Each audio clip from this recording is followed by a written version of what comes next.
Friends, welcome back to our channel. ഇന്നത്തെ വീഡിയോയിൽ നമ്മളിവിടെ കൊണ്ടുവന്നിരിക്കുന്ന കുറേ റോസുകളും അതേപോലെ തന്നെ കുറേ പ്ലാന്റുകളൊക്കെ നമുക്കൊന്ന് കാണാം. ചില പൂക്കളൊക്കെ കാണുമ്പോഴത്തേക്ക് നിങ്ങളിവിടെ കാണുമ്പം വരുമ്പം ചിലപ്പോൾ കിട്ടിയെന്ന് വരത്തില്ല. കാര്യം എന്ന് പറഞ്ഞാൽ ഇത്രയും പ്ലാന്റുകളാണ് ആളുകൾ ബാക്കിൽ നിന്ന് എടുത്തുകൊണ്ടിരിക്കുകയാണ് പ്ലാന്റുകൾ. അന്നേരം ചില വെറൈറ്റികളൊക്കെ കുറച്ചേ കാണത്തുള്ളൂ. ചിലപ്പം വരുന്ന സമയത്ത് ഒരുപാട് കാണും, ചില സമയത്ത് കുറച്ചേ കാണത്തുള്ളൂ. അതിന് അതും കൂടെ നേരത്തെ ഒന്ന് പറഞ്ഞതാണ്. അന്നേരം നമുക്ക് ഇപ്പോൾ കൊണ്ടുവന്നിരിക്കുന്ന പ്ലാന്റുകളൊക്കെ നമുക്കൊന്ന് വിശദമായിട്ട് പരിചയപ്പെടാം. അങ്ങനെ വീണ്ടും നമ്മൾ ലോഡ് റോസും അതേപോലെ തന്നെ കുറച്ച് സീസൺ പ്ലാന്റും അതേപോലെ തന്നെ അല്ലാതുള്ള ചെടികളും ഒക്കെ അട്ടിയിട്ട് നമ്മളെ ഗാർഡനിൽ കൊണ്ടുവന്നു. പീലിയ സൈഡിലുണ്ട്. നല്ല വൃത്തിയാവണ്ണം പ്ലാന്റൊക്കെ നല്ല അടിപൊളിയായിട്ട് അട്ടിയൊക്കെ ഇട്ടതിന് ശേഷം കൊണ്ടുവന്ന കുറച്ച് പ്ലാന്റ്. ഇതൊക്കെ ഒരുപാടൊന്നുമില്ല, കുറച്ച് പ്ലാന്റുകളെ കണ്ടുള്ളൂ. ഇതൊക്കെ ബൾക്കായിട്ട് എടുക്കുമ്പോൾ 1-2 ഒക്കെ പ്രത്യേകം കിട്ടുന്നതാണ്. ഇത് നമുക്കിതിനെ ഭാവിയിൽ തയ്യാക്കി എടുക്കാം. അതുകൊണ്ട് നേരത്തെ പറഞ്ഞതാണ്.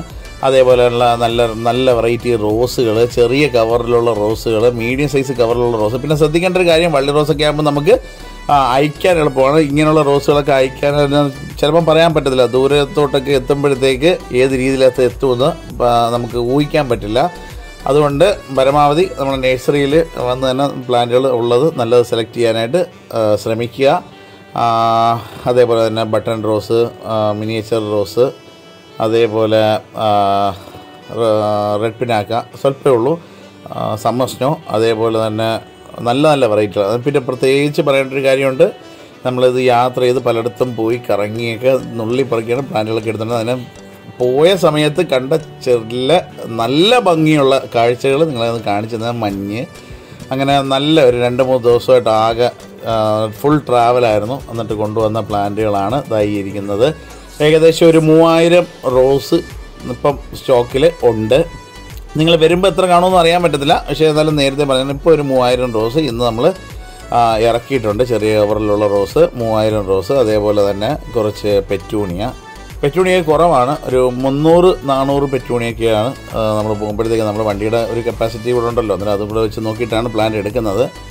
ഓവർ കപ്പാസിറ്റി എടുത്ത് ഇപ്പോൾ ഒരു ടയർ വരെ പൊട്ടിപ്പോകേണ്ട ഒരു സ്റ്റേജായി. അന്നേരം എന്തായാലും നല്ല വൃത്തിയാവണം. നമുക്ക് പ്ലാന്റ് സേഫായിട്ട് കൊണ്ടുവന്ന് ഇറക്കി വെക്കാനായിട്ട് സാധിച്ചു എന്ന് പറഞ്ഞതിൽ എന്തായാലും ദൈവാനുഗ്രഹവും ഒക്കെ കൊണ്ട് വലിയ കുഴപ്പമൊന്നുമില്ലാതെ സേഫായിട്ട് പ്ലാന്റ് വന്നു.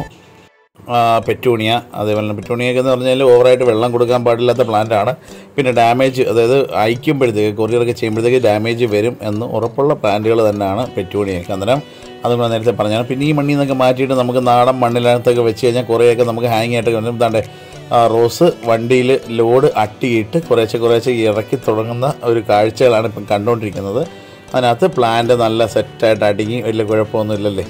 വലിയ ലോഡാണ് വന്ന് എല്ലാം സെറ്റ് ചെയ്ത് വെച്ചിരിക്കുന്നത്. അകത്ത് കുറച്ച് ഹാങ് പ്ലാന്റും എല്ലാം കിട്ടി. നല്ല ഭംഗിയുള്ള കുറച്ച് വെറൈറ്റീസൊക്കെ കിട്ടി. അതേപോലെ തന്നെ നല്ല ക്രിസാന്തിമം ഒരുപാടില്ല, ഒരു 350-400 ക്രിസാന്തിമം കിട്ടി. എല്ലാം ബഡാണ്.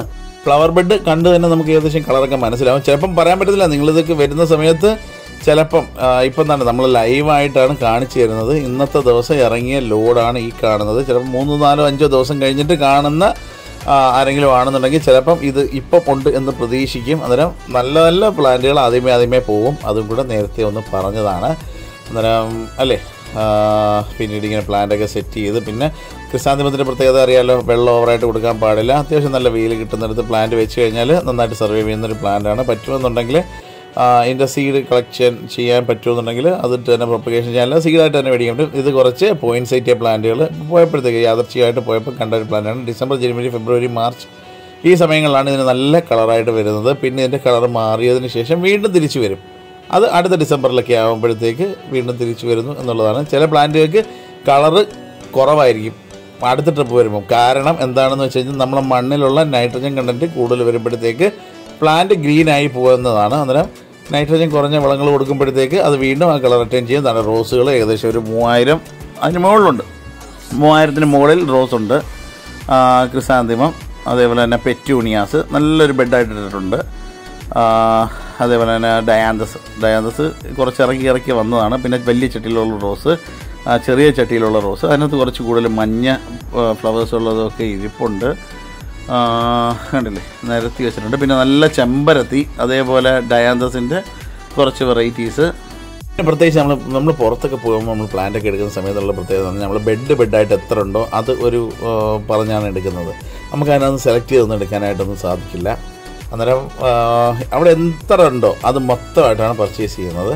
അന്നേരം നല്ല ജെറിബറയുടെ കുറച്ച് പ്ലാന്റുകൾ, അതേപോലെ എല്ലാം ബഡ് തുടങ്ങിയ പ്ലാന്റുകളാണ്. അതേപോലെ ദാണ്ടെ റോസ് ഇറക്കി വരുന്നു. പ്ലാന്റ് കണ്ടില്ലേ. അപ്പോൾ ആ ഒരു ചേട്ടൻ ദാണ്ടെ ഒരു 10-15 ആ സൈഡിൽ എടുത്ത് വെച്ചിരിക്കുന്നു. അതേപോലെ ചട്ടിയിലുള്ള റോസ്, വലിയ ചട്ടി റോസ്. പിന്നെ ഇതിനകത്ത് റെയറായിട്ട് വരുന്ന കുറച്ച് കളേഴ്സ് ഉണ്ട്. അത് പലരുടെ നിന്നും കിട്ടാൻ തന്നെ വലിയ പാടാണ്. റെയർ കളേഴ്സ് എല്ലാം വരുമ്പോഴത്തേക്ക് അവർ തന്നെ മാറ്റി വയ്ക്കും. പിന്നെ നമ്മൾ ഇത്രയും ലോഡൊക്കെ എടുക്കുന്നത് കൊണ്ട് 1, 2, 3 ഒക്കെ വീതമൊക്കെ ചിലപ്പം അവരുടെ മനസ്സനുസരിച്ച് തരും. ഇതാണ് സംഭവിക്കാറ്. നമ്മളിപ്പം ബൾക്കായിട്ട് എടുക്കുമ്പോഴത്തേക്ക് നമുക്ക് അങ്ങനെ 1, 2 ആയിട്ട് തിരിഞ്ഞെടുക്കാൻ പറ്റില്ല. അത് എൻ്റേന്നല്ല, ഞങ്ങളേന്നല്ല, ആരുടെ അടുത്ത് ചോദിച്ചാലും അത് തന്നെ ആയിരിക്കും പറയുന്നത്. നമുക്കിത് തിരഞ്ഞെടുക്കാനായിട്ട് സമ്മതിക്കില്ല. ബൾക്കായിട്ട് എടുക്കുന്നവർ അതിനകത്ത് തിരഞ്ഞെടുക്കാനായിട്ട് സമ്മതിക്കും. ഏകദേശം 15-20 ആ ചേട്ടൻ തന്നെ എടുത്തു. അതിപ്പം ചേട്ടൻ തിരഞ്ഞാണ് എടുക്കുന്നത്. നമ്മളങ്ങനെയൊന്നുമില്ല. നമുക്കിവിടെ വന്നു കഴിഞ്ഞാൽ ആവശ്യമുള്ള സാധനം അവർക്ക് തന്നെ വേണമെന്നുണ്ടെങ്കിൽ സെലക്ട് ചെയ്ത് എടുത്ത് വെച്ചുകൊണ്ട് പോവാം. പലയിടത്തും ചെന്ന് കഴിഞ്ഞാൽ അങ്ങനെ ഈ ഇടയ്ക്കുന്ന് എടുത്ത് സെലക്ട് ചെയ്യുന്നത് സമ്മതിക്കില്ല. അത് ചിലപ്പോൾ നിങ്ങൾക്കും അനുഭവപ്പെട്ടിട്ടുണ്ടാവും. അത് മാത്രമല്ല, റോസിന് കെയർ നമ്മളെപ്പോഴും പറയുന്നതാണ്. ഇൻഡോഫില്ല്, റീവേ, ഏതെങ്കിലും ഒരു ഇൻസെക്ടിസൈഡും ഒരു ഫംഗിസൈഡും വേണം. 15 ദിവസം മാറി സ്പ്രേ ചെയ്ത് കൊടുക്കണം. ഇത് ഇറക്കി വെച്ചതിന് ശേഷം നന്നായിട്ട് ഒരു ഫംഗിസൈഡ് കൊടുക്കും. എന്നാലേ പുറത്തുനിന്ന് വരുന്ന എന്തെങ്കിലും ഒരു ഫംഗസ്, പുതിയൊരു ഫംഗസ് എന്തെങ്കിലും ഉണ്ടെന്നുണ്ടെങ്കിൽ നമ്മൾ ഗാർഡനിലോട്ട് കയറാതിരിക്കാനായിട്ട് നമ്മളൊരു മുൻകരുതൽ എന്നോണം നമുക്കൊരു ഇൻസെക്ടിസൈഡും ഒരു ഫംഗിസൈഡും കൊടുക്കുന്നതുകൊണ്ട് നല്ലതാണ്. പറ്റുമെന്നുണ്ടെങ്കിൽ ഒരു ഇൻസെക്ടിസൈഡായിട്ടൊക്കെ കൊടുക്കുക. ഇല്ലെന്നുണ്ടെങ്കിൽ ഫംഗസ് ഉണ്ടെന്നുണ്ടെങ്കിൽ വല്ലതും തോന്നുന്നുണ്ടെങ്കിൽ ചെറിയ പൊടിയോ അല്ലെന്നുണ്ടെങ്കിൽ മറ്റേ വെള്ളപ്പൊടി പോലെ എന്തെങ്കിലുമൊക്കെ ഇരിക്കുകയാണെന്നുണ്ടെങ്കിൽ ലൈറ്റായിട്ട് ഒരു ഫംഗിസൈഡ് കൊടുക്കുന്നത് നല്ലതാണ്. അന്നേരം ഇത്രയും കാര്യങ്ങൾ വളരെ ശ്രദ്ധിക്കണം. നിങ്ങളൊരു ചെറിയ ഒരു പ്ലാന്റ് ആണെങ്കിൽ പോലും ലൈറ്റായിട്ട് കൊണ്ടുവന്നിട്ട് ഒരു ചെറിയ ഫംഗിസൈഡ് ജസ്റ്റ് ഒന്ന് സ്പ്രേ ചെയ്ത് കൊടുത്തിട്ട് ഒന്ന് അകത്തോട്ട് കയറ്റി കഴിഞ്ഞാൽ അഥവാ എന്തെങ്കിലും ഫംഗസ് ഉണ്ടെങ്കിലും മാറിക്കിട്ടും. നല്ലതാണ്. ഇൻഡോഫില്ലോ സാഫോ ഏതെങ്കിലും ഒന്ന് സ്പ്രേ ചെയ്ത് കൊടുത്തു കഴിഞ്ഞാൽ നല്ലതാണ്. അന്നേരം ഇത്രയും കാര്യങ്ങൾ ആണ് ഇന്നത്തെ വീഡിയോയിൽ നമ്മൾ ഉൾക്കൊള്ളിച്ചേക്കുന്നത്. അന്നേരം ഒന്നുകൂടെ പറയുകയാണ്, ചിലപ്പോൾ വരുമ്പോഴത്തേക്ക് ഈ കളർ പ്ലാന്റുകൾ കിട്ടിയില്ലെന്ന് വരും. നിരാശപ്പെടേണ്ട. അടുത്ത ട്രിപ്പ് പോകുമ്പോഴത്തേക്ക് കൊണ്ടുവരുന്നതായിരിക്കും. അന്നേരം ഈ വീഡിയോ നിങ്ങൾക്ക് ഏവർക്കും ഇഷ്ടപ്പെട്ട് കാണുമെന്ന് വിശ്വസിക്കുന്നു. അന്നേരം മാക്സിമം നിങ്ങളുടെ വിലപ്പെട്ട നിർദ്ദേശങ്ങൾ നമുക്ക് കമൻറ്റ് രൂപേണ അറിയിക്കണം. പിന്നെ നിങ്ങൾക്ക് ഇഷ്ടപ്പെട്ടെന്നുണ്ടെങ്കിൽ മാക്സിമം ഇഷ്ടപ്പെട്ടു എന്ന് തന്നെ കമൻറ്റ് ബോക്സിൽ ഒന്ന് എഴുതണം. അതേപോലെ മാക്സിമം നിങ്ങളൊരു ലൈക്ക്, നിങ്ങൾക്ക് ഇഷ്ടപ്പെട്ടെന്നുണ്ടെങ്കിൽ ഈ വീഡിയോസ് നിങ്ങൾക്ക് വീണ്ടും കാണാൻ വേണ്ടിയിട്ട് നമ്മളെ ചാനൽ ഇഷ്ടപ്പെട്ടു അത് നമ്മൾ മനസ്സിലാക്കുന്നത് ലൈക്കിലൂടെയാണ്.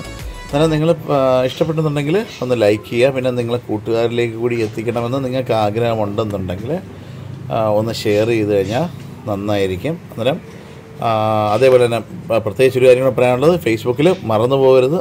കുമാർ നഴ്സറി കൊല്ലം എന്ന് പറയുന്ന ഫേസ്ബുക്ക് പേജുണ്ട്. അതിനകത്തേക്ക് കയറിയിട്ട് ഒന്ന് ആ പേജ് ഒന്ന് ലൈക്ക് ചെയ്തിട്ടേക്കുക. അങ്ങനെ പുതിയ അപ്ഡേഷനോ പുതിയ വീഡിയോ വരുന്നതിനെ പറ്റിയും ഒക്കെ ഉള്ള കാര്യങ്ങൾ അറിയാൻ സാധിക്കും. അങ്ങനെ എല്ലാവർക്കും ഒരിക്കൽ കൂടി നന്ദി പറഞ്ഞുകൊണ്ട് മറ്റൊരു വീഡിയോ ആയിട്ട് നാളെ കാണും വരെ എല്ലാവർക്കും ശുഭദിനം നേരുന്നു. താങ്ക്